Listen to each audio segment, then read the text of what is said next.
આકાશવાણી અમદાવાદ વડોદરા. હવે આપ દમણ જિલ્લાનો સમાચાર પત્ર સાંભળશો, જેના લેખક છે પ્રદીપ ભાવસાર. કેન્દ્ર શાસિત પ્રદેશ દમણ, દીવ અને દાદરા નગર હવેલીમાં સ્થાનીય સ્વરાજની ચૂંટણીમાં ભાજપનું ભારે બહુમતીથી વિજય થયું છે. પ્રધાનમંત્રી નરેન્દ્ર મોદી અને ગૃહમંત્રી અમિત શાહે શુભેચ્છા પાઠવી હતી. દાદરા નગર હવેલી અને દમણ દીવમાં જિલ્લા પંચાયત અને નગરપાલિકાની ચૂંટણી હતી, જેમાં 106 સીટમાંથી 91 સીટ ભાજપને મળી છે, જેમાં ભાજપના અનેક ઉમેદવારો બિનહરીફ પણ ચૂંટાયા હતા. ભાજપને બહુમતી મળતા નગરપાલિકા અને જિલ્લા પંચાયત પ્રમુખ અને ઉપપ્રમુખની ચૂંટણી યોજશે, જેની તૈયારી પ્રશાસન દ્વારા કરવામાં આવી રહી છે. દમણના સંસ્કૃતિ સંગમ આર્ટ્સ એન્ડ ડાન્સ ગ્રુપને ચીનના મકાઉમાં આયોજિત લુસોફોનિયા ફેસ્ટિવલમાં ભાગ લેવા તક મળી હતી. આ ગ્રુપ દ્વારા ફેસ્ટિવલમાં ગુજરાતી ગરબા તથા દીવની પરંપરાગત વેશભૂષામાં સુંદર પ્રસ્તુતિ આપી હતી.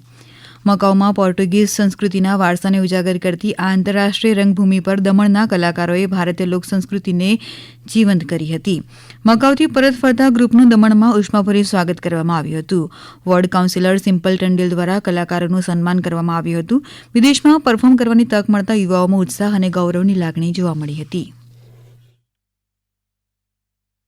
એ લુઝોફોનિયા ફેસ્ટિવલમાં અમે આપણા દીવને રિપ્રેઝેન્ટ કર્યું હતું આ વખતે, જેના માટે અમે વિવિધ ગરબા જેમ કે હુડો છે, રાસ છે, અમે એ બધું પ્રસ્તુત કર્યું હતું. ગયા વર્ષે અમે દમણના માછી ડાન્સને, ગોવાના પોર્ચુગીઝ ડાન્સને પરફોર્મન્સ ત્યાં કર્યું હતું અને ત્યાં લોકોને ખૂબ જ ગમ્યું હતું. આ વર્ષે અમે દીવના માટે સ્પેશિયલી જે કોસ્ચ્યુમ છે એ આપણા દીવના જે લોકલ લોકો પહેરે છે, દીવ સાઈડ, સૌરાષ્ટ્ર સાઈડ, એ સ્પેશિયલ અમે કોસ્ચ્યુમ રાખ્યા હતા.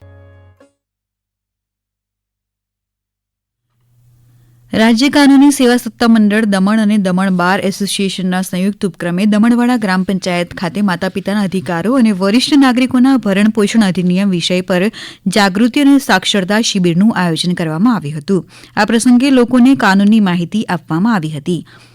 દમણવાડા ગ્રામ પંચાયત પરિસરમાં વરિષ્ઠ નાગરિકોના ભરણ પોષણ અને કલ્યાણ અધિનિયમ 2007 પર કાનૂની જાગૃતિ શિબિરનું આયોજન કરવામાં આવ્યું હતું.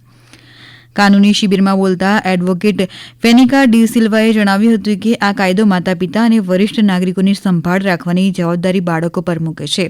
ભરણ પોષણમાં ખોરાક, તબીબી સારવાર, દવા અને રહેઠાણ સહિતની તમામ મૂળભૂત જરૂરિયાતોનો સમાવેશ થાય છે.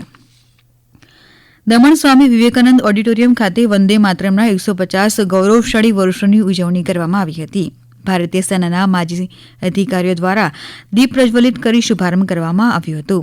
પ્રધાનમંત્રી નરેન્દ્ર મોદીનું જીવંત પ્રસારણ જોવામાં આવ્યું હતું. એક સાથે વંદે માતરમ ગીત ગાવામાં આવ્યું હતું. નિફ્ટ કોલેજ દ્વારા સાંસ્કૃતિક કાર્યક્રમ પણ યોજવામાં આવ્યો હતો.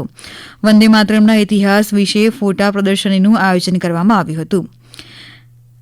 કાર્યક્રમમાં જિલ્લા collector doctor Saurabh Mishra, DIG Santosh Meena સહિત અનેક અધિકારીઓ અને લોકો હાજર રહ્યા હતા. કેન્દ્ર શાસિત પ્રદેશ દમણમાં મહિલાઓને આત્મનિર્ભર બનાવવા માટે આત્મનિર્ભર ભારત બનાવો અભિયાનમાં અનેક કાર્યક્રમો કરવામાં આવશે. દમણમાં નાઇટિંગેલ ફાઉન્ડેશન અને મુંબઈના આત્મનિર્ભર ભારત બનાવો ફાઉન્ડેશન સાથે કાર્યક્રમ યોજાયો હતો. કાર્યક્રમમાં અનેક મહિલાઓ પણ હાજર હતી. પ્રધાનમંત્રી નરેન્દ્ર મોદીના આત્મનિર્ભર ભારત અભિયાનને આ પ્રદેશમાં વેગ આપવામાં આવશે અને આ મહિલાઓ માટે રોજગારીની તક ઊભી કરવામાં આવશે. દાદરા અને નગર હવેલી દમણ દીવ પ્રશાસક દ્વારા દાદરા અને નગર હવેલી જિલ્લાના રાંધા અને અંબોલીમાં છોકરાઓ માટે છાત્રાલયોનું ઉદ્ઘાટન કરવામાં આવ્યું. રાંધા ખાતે ભગવાન બિરસા મુંડા છોકરાઓ માટે છાત્રાલય વિશ્વ કક્ષાની સુવિધાઓ સાથે બનાવવામાં આવ્યું છે, જેમાં કુલ 80 વિદ્યાર્થીઓને સમાવવાની ક્ષમતા છે. આંબોલીમાં રાણા પૂંજા ભીલ છોકરાઓ માટે છાત્રાલય 72 વિદ્યાર્થીઓ માટે આધુનિક સુવિધાઓથી સજ્જ છે. બંને છાત્રાલયો ફક્ત દાદરા અને નગર હવેલીના અનુસૂચિત જનજાતિ વિદ્યાર્થીઓ માટે સમર્પિત છે, જે સલામત, ગુણવત્તાયુક્ત અને શૈક્ષણિક વાતાવરણ સુનિશ્ચિત કરે છે. દમણ અને દીવના આરોગ્ય અને પરિવાર કલ્યાણ વિભાગે રાષ્ટ્રીય ફાઇલેરિયાસિસ દિવસ નિમિત્તે ફાઇલેરિયાસિસ હાથી રોગના નાબૂદી માટે એક વિશાળ જાગૃતિ કાર્યક્રમનું આયોજન કર્યું હતું. ફાઇલેરિયાસિસ એ ચેપગ્રસ્ત ક્યુલેક્સ મચ્છરના કરડવાથી ફેલાતો ગંભીર રોગ છે. તે લસિકા તંત્રને નુકસાન પહોંચાડે છે, જેના લક્ષણો વર્ષો પછી દેખાય છે અને એન્ટી એલિફેન્ટિયાસિસ અને હાઇડ્રોસીલ જેવા જીવનભરના અપંગતાનું કારણ બની શકે છે. ફાઇલેરિયાસિસ પરોપજીવીઓની હાજરી રાત્રિ ફક્ત સર્વેક્ષણ દ્વારા પણ શોધી શકે છે, કારણ કે આ પરોપજીવી રાત્રે સપાટીની રક્તવાહિનીઓમાં સક્રિય રીતે ફરવાનું શરૂ કરે છે. આ રોગને નાબૂદ કરવા માટે રાષ્ટ્રીય ફાઇલેરિયાસિસ દિવસ નિમિત્તે હોસ્પિટલમાં એક જાગૃતિ શિબિરનું આયોજન કરવામાં આવ્યું હતું. હમણાં જ આપે દમણ જિલ્લાનું સમાચાર પત્ર સાંભળ્યો, જેના લેખક હતા પ્રદીપ ભાવસાર. આ પ્રસારણ આકાશવાણીના અમદાવાદ વડોદરા કેન્દ્ર પરથી કરવામાં આવ્યું.